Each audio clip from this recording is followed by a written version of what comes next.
The uncomfortable truth is that most AI tools these days are simply smart autocomplete. You ask a question, you get text back, and then you go do the actual work yourself. DeerFlow from ByteDance is trying to change that. In this video, we are going to install it and then we are going to integrate it with local Ollama based model so that all the setup is free, local, and you can even run it offline.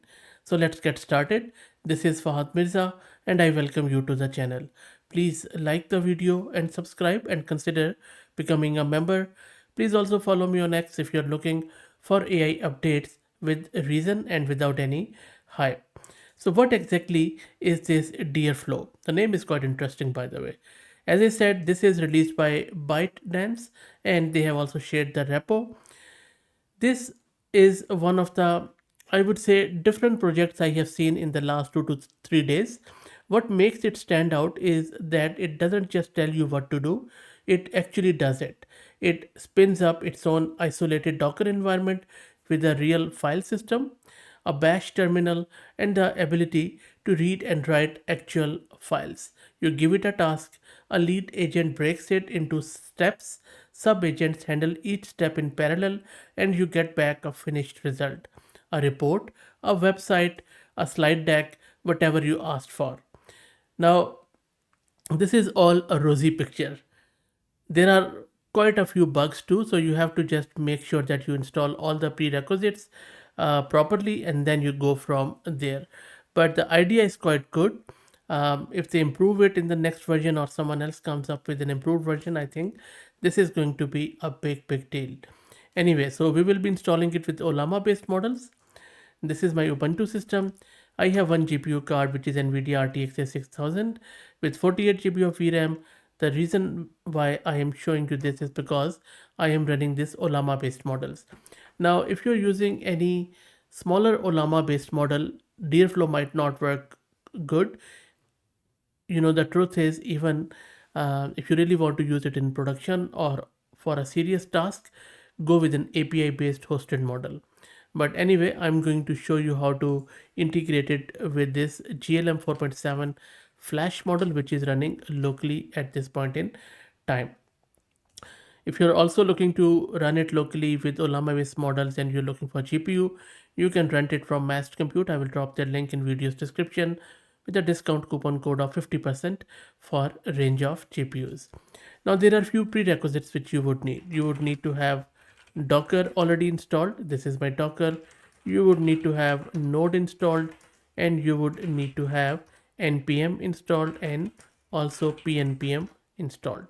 So you can see that I have most of it already there. If you don't know how to do the installation of these three things, just search my channel. I already have covered it.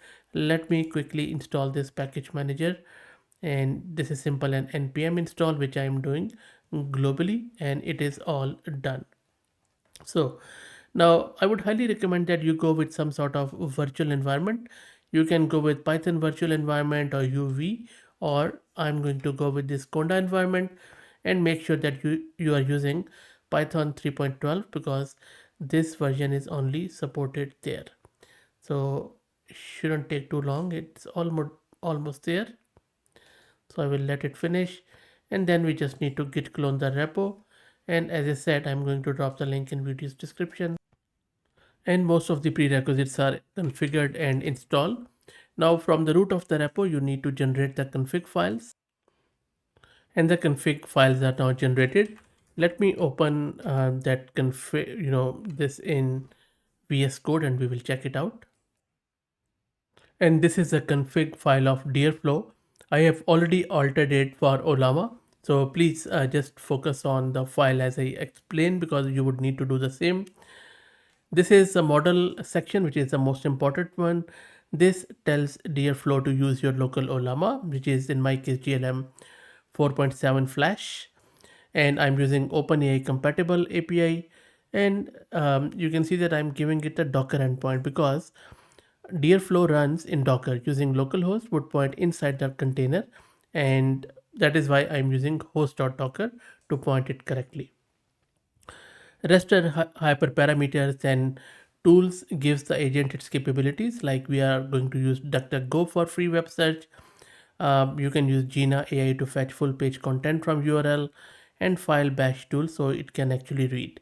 Sandbox simply switches it to Docker AIO mode, which spins up an isolated container for each task with its own file system and terminal. This is what separates DeerFlow from regular chatbot, because they are also trying to make it more secure.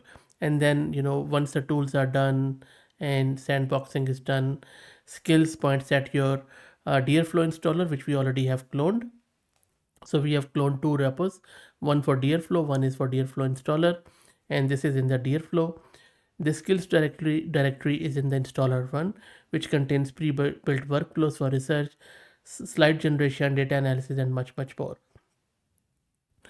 Then you can see that this is for summarization, this is for memory plus checkpoints, where memory builds a persistent profile of your preferences across sessions stored in memory.json, and then it can also use the SQLite checkpointing, which saves conversation state so nothing is lost if you restart.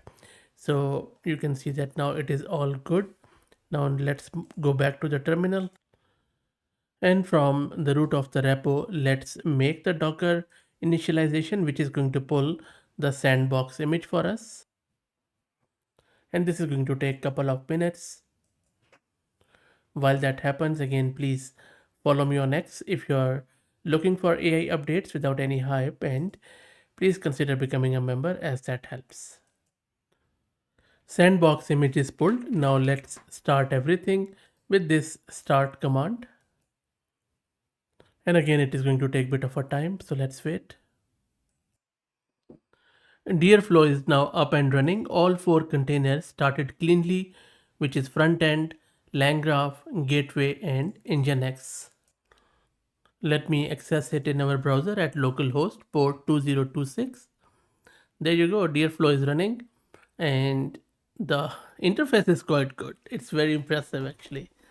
Look at the background. Okay, let's get started. Let's click on this button, and you will be presented with this screen. You can see that our GLM 4.7 is already selected. Let me make it a bit more bigger. There you go. So model is selected, and then you can just start chatting with your agent. These are your all the chats, and then these are your agents. Now one thing I'm noticing, it is very slow for some weird reason. I click on something, then I wait, and then it comes back. So you see this is the new agent where you can just create them with specific prompts. And so all you need to do is to just new agent, give it your prompt, and then it will act like that, and it will be grounded and focused on your own use case. And you can just keep chatting with this agent as much as you like. But as I said earlier, if you're really looking to take advantage of this DeerFlow, I would highly recommend that you use some API based model. So let me create an agent with an API based model, and let me also show you how you would change the configuration. We already have seen the Ollama one. Let's change it to, maybe let's try out Minimax. So your config file would look like this, where you would need to give the model. You can go with M2.5, which is a bit older, or the newer one, M2.7 as of today. And this must be this, like the base URL of Minimax must be this.